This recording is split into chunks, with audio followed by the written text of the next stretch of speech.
हरे कृष्णा। आप सभी को पांडव निर्जला एकादशी की ढेर सारी शुभकामनाएं। यह एकादशी आपको परम भगवान श्री कृष्ण जी की विशेष कृपा प्रदान करे, ऐसी हम प्रार्थना करते हैं। प्रत्येक वर्ष ज्येष्ठ मास के शुक्ल पक्ष में आती है पांडव निर्जला एकादशी, जिसे भीमसेन एकादशी के नाम से भी जाना जाता है।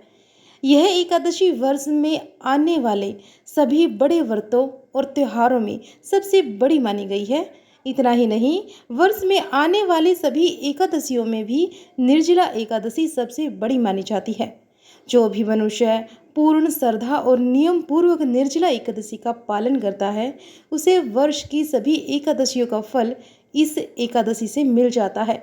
तो चलिए, ऐसी पवित्र और मंगलमयी एकादशी के सुअवसर पर हम उससे जुड़ी हुई पौराणिक कथा का श्रवण करते हैं। आइए आज की पांडव निर्जला एकादशी कथा का आरंभ करते हैं।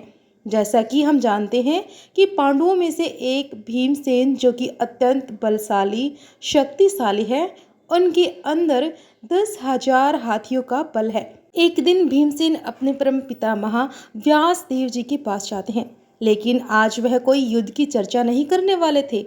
आज वे बड़े उदास थे।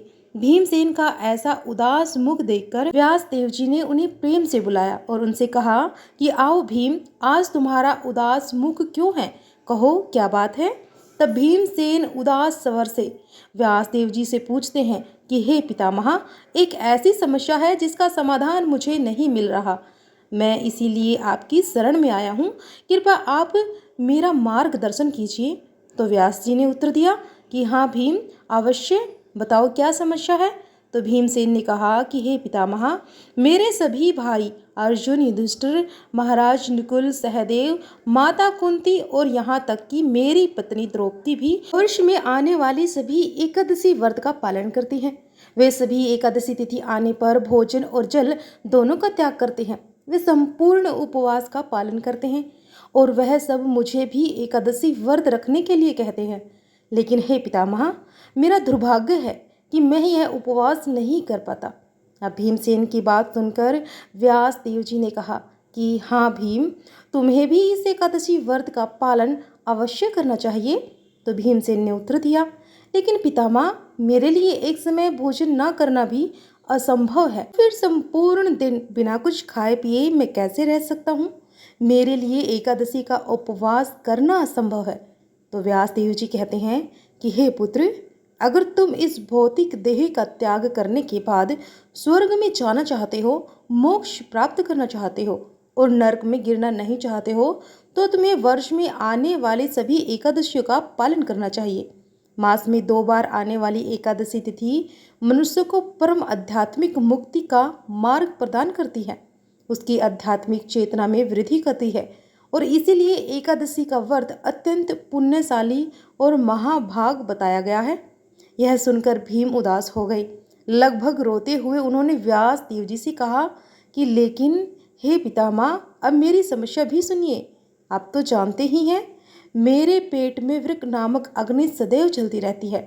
जब तक मैं बहुत भारी मात्रा में बहुत सारा भोजन न कर लूं, तब तक वह अग्नि शांत नहीं होती है। अब ऐसी स्थिति में पूरा एक दिन 24 घंटे बिना कुछ खाए कैसे रह सकता हूँ? मेरे तो प्राण ही चले जाएंगे। हाँ, ज़्यादा से ज़्यादा मैं एक दिन रह सकता हूँ, और वह भी वर्ष में सिर्फ एक बार। तो क्या कोई ऐसा व्रत या कोई ऐसा उपाय है जिसका पालन करके मुझे बाकी सभी व्रतों का फल भी मिल जाए और बाकी एकादशी भी ना करनी पड़े? अब यह सुनकर व्यासदेव जी मुस्कुराने लगे। उन्होंने भीमसेन के ऊपर अपना वात्सल्यपूर्ण हाथ रखा और फिर भीमसेन से कहा कि हे मेरे प्रिय पुत्र, हाँ, तुम ऐसा करो कि प्रत्येक वर्ष ज्येष्ठ मास के शुक्ल पक्ष में जो निर्जला एकादशी आती है, तुम इस एकादशी का व्रत रखो। अन्न और जल दोनों का त्याग करो और संपूर्ण नियमों के साथ कठोरता पूर्वक इस निर्जला एकादशी का व्रत रखो, क्योंकि यह निर्जला एकादशी तिथि इतनी पुण्यशाली है कि सिर्फ उसका पालन करके तुम्हें बाकी सभी एकादशियों का फल मिल जाएगा। अब व्यासदेव जी की यह बात सुनकर भीमसेन अत्यंत प्रसन्न हो गए।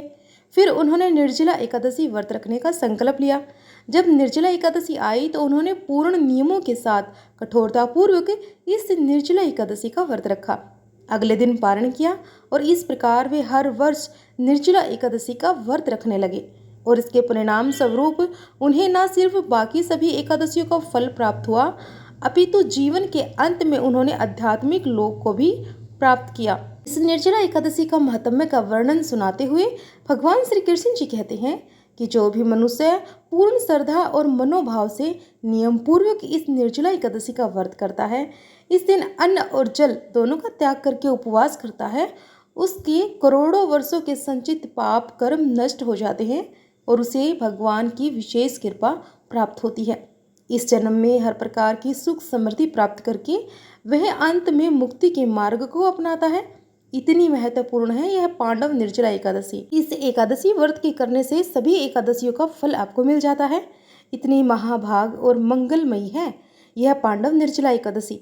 अगर आपको हमारी यह वीडियो, हमारी यह कथा पसंद आई हो तो वीडियो को लाइक करके शेयर अवश्य कीजिएगा।